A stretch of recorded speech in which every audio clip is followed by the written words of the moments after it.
She told me, "Prove your love with money or I'll leave. Men are waiting for me." I blocked her number, walked away, and karma hit harder than I ever could. My name is Michael. I am 34, and for almost a year I truly believed I had found a woman I could build a future with. We met through a friend during the warm summer months, both of us living in different corners of the same city, yet somehow always managing to find time on the same weekends. Those small escapes became our thing, long drives, coffee on slow mornings, and tiny trips that made life feel like stretches of freedom. In those moments, it felt like everything was falling into place. She had this energy about her, the kind of presence that drew people toward her at dinner tables. She laughed at the right times, she asked questions that made conversations flow, and slowly, without even realizing it, I began to believe that maybe, just maybe, she was the one. Our friends commented on how well we fit together, and I let myself believe it too.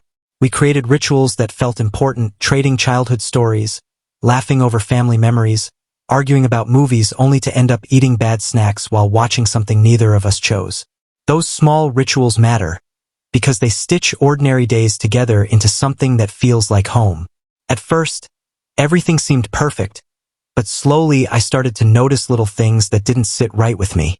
She would casually mention how much attention she got when she walked into a room. At first, it seemed like a joke, half laugh, half brag, and I went along with it. But over time, the jokes turned into stories about men at the gym complimenting her, messages she claimed she received, or the way certain guys at parties would flirt with her. I told myself not to overthink, that she was just sharing random moments, but deep down it started to feel like tests, as if she was measuring my reactions. Then came the comparisons. She would mention how some men picked up the entire bill at dinner, or how others tried to impress her with expensive gifts. The way she said it was always casual, but I could feel the edge behind the words. It was as if she was waiting for me to compete, to prove that I could match or outdo these hypothetical admirers she kept bringing up. I responded by doing what I could, planning trips, covering dinners, picking up small surprises here and there. I tried to stay present, tried to believe that what we shared was more than just surface level. But one evening, everything changed. We were sitting on the couch after dinner, the TV playing quietly in the background. I was tired from a long week, content to just be in the same room as her.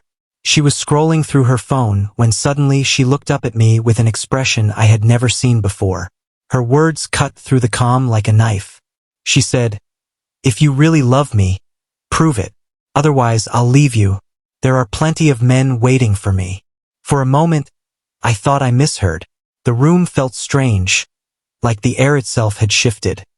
I asked her what she meant, my voice steady but confused. Hadn't I been proving my love all along? Hadn't I shown it through my actions, my time, my effort? But she didn't flinch. She looked at me with cold eyes and said, "Spending money is the only way. You're already giving me $1,000 a week.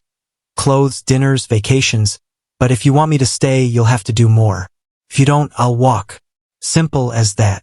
Her words landed like a punch I never saw coming. My heart tightened. My chest felt heavy. And for a second, I didn't even know how to respond. I had believed we were building something real, something based on connection and trust.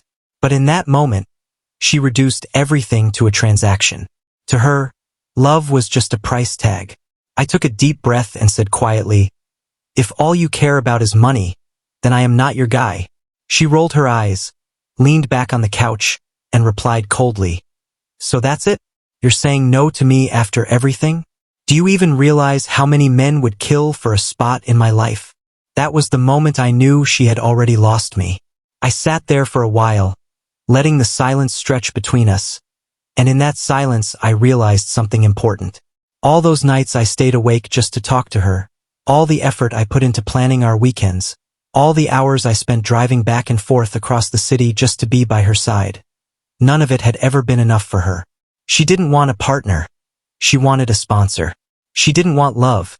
She wanted a wallet she could open at her convenience.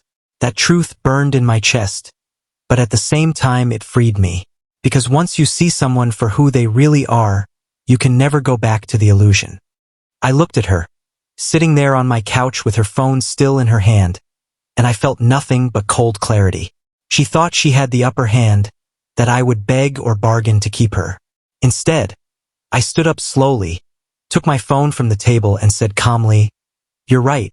There probably are a lot of men out there who would kill for a spot in your life. So go find them." Her eyes widened for a second, shock flashing across her face, because that wasn't the reaction she expected. She opened her mouth as if to say something, but I didn't give her the chance.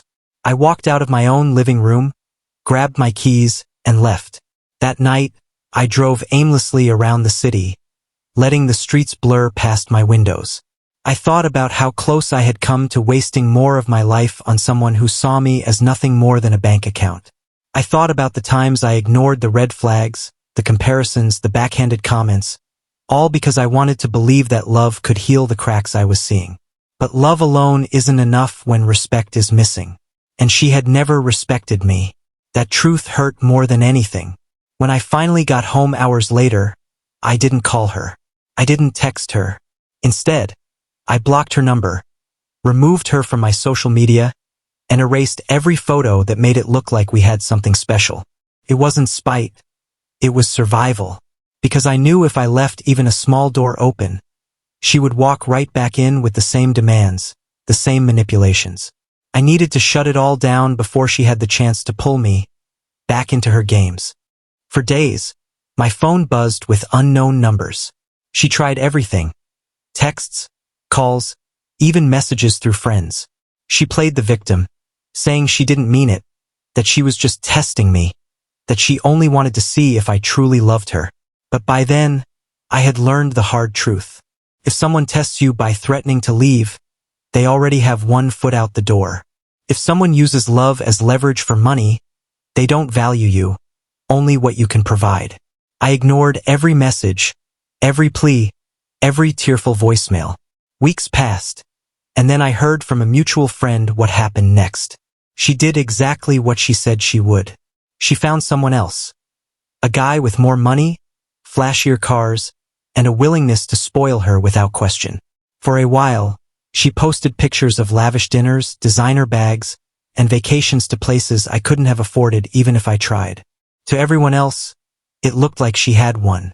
But I knew better, because a love built on money has no foundation. It's like building a house on sand. It looks fine until the first wave hits. And sure enough, the wave came. Within a few months, that guy got tired of her demands. He cut her off completely. Suddenly, the photos stopped. The trips stopped. The smiles in her posts started to look forced until they disappeared altogether. Not long after, she tried to reach me again. This time, it was a long message from a new number. She said she missed me, that she realized I was the only man who ever truly cared for her, that she wanted to start over and do things right. I didn't even reply, because by then, I had learned the most important lesson of all. Some people only come back when the grass they thought was greener turns brown. And if you let them in again, you're only telling them that their behavior was acceptable. I refused to be that fool.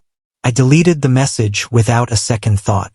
Today, I am grateful for that moment on the couch, when she showed me who she really was.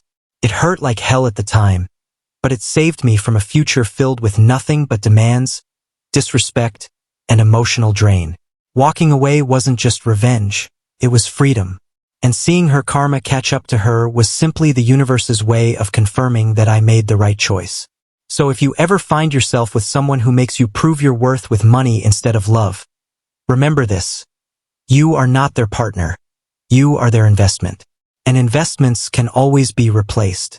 Walk away before you lose yourself, because real love never comes with a price tag. If you enjoy stories like this one about love, lies, and karma serving justice, make sure to like, share, and subscribe for more.